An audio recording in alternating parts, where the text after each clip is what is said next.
Hello all, welcome to our channel. So today మన ఛానల్లోని ఒక కొత్త రెసిపీ అయితే పెడుతున్నాను. బెండకాయ కొబ్బరి ఫ్రై. ఎక్కడ విన్నట్లేదు కదా, కానీ టేస్ట్ మాత్రం అద్దిరిపోతుంది. వీడియో లాస్ట్ వరకు చూసేయండి. సో నేను దీనికోసం 1/2 కేజీ బెండకాయలు అయితే తీసుకుంటున్నాను. సో సన్నగా అయితే కట్ చేసుకోండి. బెండకాయ ఫ్రైకి అయితే ఇట్లానే కట్ చేయాలి. సో ఇంకా కడాయి అయితే పెట్టేసుకొని కడాయిలోని ఒక 3 టేబుల్ స్పూన్ వరకు ఆయిల్ వేసేసుకోండి. ఆయిల్ కొంచెం లైట్గా హీట్ అయిన తర్వాత అందులోకి ఆవాలు, శనగపప్పు, మినప్పప్పు వేసేసుకొని కొంచెం లైట్గా దోరగా ఫ్రై అయ్యేదాకా ఫ్రై చేసుకోండి. ఇక అట్లా ఫ్రై అయిన తర్వాత అందులోకి 7 నుంచి 8 వెల్లుల్లి రెబ్బలు వేసేసుకొని ఒకసారి బాగా కలుపుకోండి. వెల్లుల్లి బాగా వేయగాలి, ఎందుకంటే బెండకాయ ఫ్రైకి అట్లా అయితేనే బాగుంటుంది. సో ఇంకా అలా వేసేసుకున్న తర్వాత 3 ఎండుమిరపకాయలు తుంచుకొని వేసుకోండి. సో పచ్చిమిర్చి కన్నా ఎండుమిర్చి వేస్తేనే బెండకాయ ఫ్రైలోకి చాలా బాగుంటుంది. ఒకసారి ట్రై చేయండి మీరు కూడా, చాలా బాగుంటుంది. సో మంచిగా అయితే అన్నిటినీ కూడా మిక్స్ చేసేసుకోవాలి. సన్నగా తరుక్కున్న ఉల్లిపాయ ముక్కల్ని 1 కప్ అయితే తీసేసుకున్నాను. సో వాటిని ఇందులో వేసుకొని ఒకసారి బాగా కలుపుకోవాలి.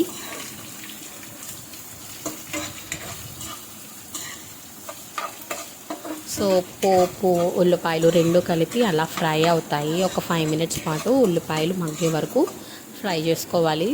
సో ఇందులోని కరివేపాకు ఒక 2-3 రెబ్బలు అయితే తుంచేసుకొని వేసుకోండి. సో కరివేపాకు తెలుసు కదా మనకి హెల్త్కి ఎంత మంచిదో. సో నీట్గా కరివేపాకు వేసేసుకొని బాగా కలుపుకున్న తర్వాత సో ఆనియన్స్ వేగా మగ్గాలి కాబట్టి అందులోకి 1/2 టీ స్పూన్ ఉప్పు, 1/2 టీ స్పూన్ పసుపు అయితే వేసేసుకొని ఒకసారి బాగా కలిపేసుకోండి. ఉల్లిపాయలు కొంచెం బేగా మగ్గుతాయి. సో లిడ్ అయితే పెట్టేసుకోండి, మూత పెట్టి కుక్ చేయండి, ఫాస్ట్గా కుక్ అవుతాయి. సో ఇందులోకి బెండకాయల్ని ముందుగా కట్ చేసుకున్న బెండకాయలు అయితే వేసేసుకొని పైనుంచి కింద వరకు నీట్గా పోపు, ఉల్లిపాయలు అన్నీ బాగా కలిసేంత వరకు బాగా అయితే కలుపుకోవాలి. సో బెండకాయలో జిగురు ఎక్కువగా ఉంటుంది. సో బెండకాయ హెల్త్కి కూడా చాలా మంచిదండి. సో మీరు కూడా మీ ఇంట్లో ఉన్న పిల్లలకి వీక్లీ వన్స్ అయినా కూడా అలా వండి పెడుతూ ఉండండి. బెండకాయ చాలా మంచిది పిల్లలకి అండ్ పెద్దలకి కూడా. సో బెండకాయ అయితే వచ్చేసి ఇట్లా మంచిగా కలిపేసుకున్న తర్వాత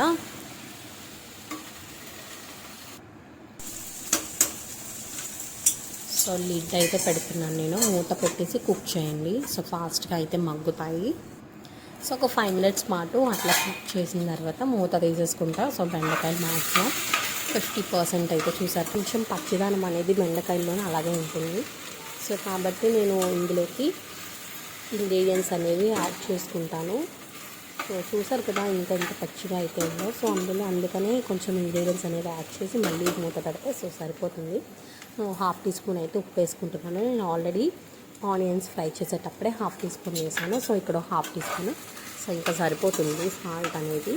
సో ఇప్పుడు ఎందుకు వేసాను అంటే బెండకాయలు మనం తినేటప్పుడు చప్పగా కాకుండా టేస్టీగా ఉంటాయి కాబట్టి సో నేను బెండకాయలో కూడా ఒక 1/2 టీ స్పూన్ అయితే వేసుకున్నాను. సో ఒకసారి మంచిగా కలుపుకుంటున్నాను. సో చూసారు కదా ఎంత చక్కగా అయితే బెండకాయలో జిగురంతా కూడా వచ్చేస్తుంది బయటికి. సో మంచిగా ఫ్రై చేసుకున్న తర్వాత ఇంక ఇందులోకి లిడ్ పెట్టేసి ఒక 5 మినిట్స్ పాటు అలానే ఉంచేయండి, సరిపోతుంది.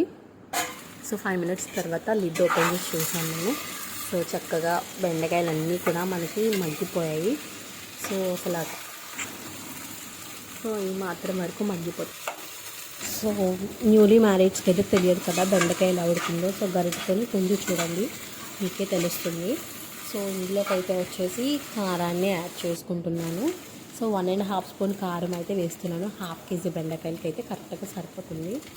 సో పిల్లలు అలాంటి వాళ్ళకి పెట్టాలనుకుంటే కనుక కారం కొంచెం తగ్గించండి.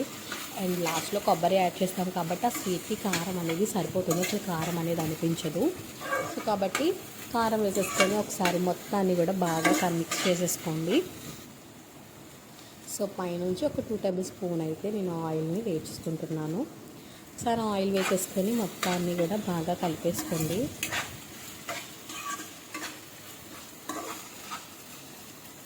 ఇంకా ఫైనల్గా మన మోస్ట్ ఇంపార్టెంట్ ఇంగ్రీడియంట్ ఈ కర్రీలోని సో కొబ్బరి తురుము. సో దీన్ని అయితే వచ్చేసి నేను మిక్సీలో అయితే వేసుకొని నేను గ్రైండ్ చేశాను. సో సరిపోతుంది, 5 టేబుల్ స్పూన్ అయితే వేసుకోండి, సరిపోతుంది. చాలా టేస్టీగా ఉంటుంది పచ్చి తురుము వేయడం వల్ల. ఎండు తురుము కన్నా పచ్చి తురుము అయితేనే ఈ కూరకి చాలా టేస్టీగా ఉంటుంది. ఒకసారి ట్రై చేయండి. సో మన ఛానల్ అయితే వచ్చేసి న్యూలీ మ్యారేజ్కి వంటలు రాని వారికి చాలా బాగా హెల్ప్ అవుతుంది. ఇంకా ఇట్లా మంచిగా కలిపేసుకున్న తర్వాత మొత్తాన్ని కూడా, ఎందుకంటే కొబ్బరి కూడా మనకి కొంచెం లైట్గా పచ్చి పచ్చిగా ఉంటుంది. సో అది కొంచెం అది కూడా మగ్గాలి కాబట్టి సో మనం ఒకసారి కలిపేసుకొని మూత పెట్టేసి ఒక 3 minutes పాటు కుక్ చేసుకుంటే కనుక మంచిగా పచ్చి కొబ్బరి కూడా మనకి ఉడుకుతుంది. సో దాని యొక్క టేస్ట్ కూడా వస్తుంది. సో ఇంకేముంది, కర్రీ అయితే రెడీ అయిపోయింది. చాలా టేస్టీగా ఉంటుంది. ఒక్కసారి అందరూ కూడా ట్రై చేయండి. మీకు ఇంకా ఏమైనా కొత్త రెసిపీస్ కావాలంటే కామెంట్ సెక్షన్లో కామెంట్ చేయండి, వండి చూపిస్తాను. అండ్ మన ఛానల్ని లైక్ చేయండి, షేర్ చేయండి, సబ్స్క్రైబ్ చేసుకోండి. ఉంటాను మరి, బాయ్.